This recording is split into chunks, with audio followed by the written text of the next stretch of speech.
আঁচলটা ওই জন্য স্টাফে শুরু থেকে এটা আচ্ছা সে বাচ্চা হ্যাঁ ও আচ্ছা একটু জ্ঞান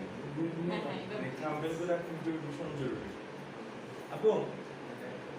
একটু টেস্ট করি না রেডি করলেন রেডি করছেন আসল ধরেই টানবেন হ্যাঁ ও হ্যাঁ আচ্ছা দিয়ে বেঁধে রাখেন না ছেলেদের ও আচ্ছা এবং হ্যাঁ ঠিক আছে আপু তুমি আর একটু আলাদা ওই যে তুমি আপার মতো না আরেকটু আলাদা আরেকটু আলাদা ঠিক আছে ঠিক আছে আচ্ছা এবার মানে ছেলেকে রাখতেই ওকে অভি বিপদে পড়ছিস সামনে লুক বড় করে ভাই তুমি আর একটু সামনে রাখতে পারো হ্যাঁ এই যাই হ্যাঁ এবার ওবির দিকে দুজনেই লোক মা এবং বউ দুজনে রেডি হ্যাঁ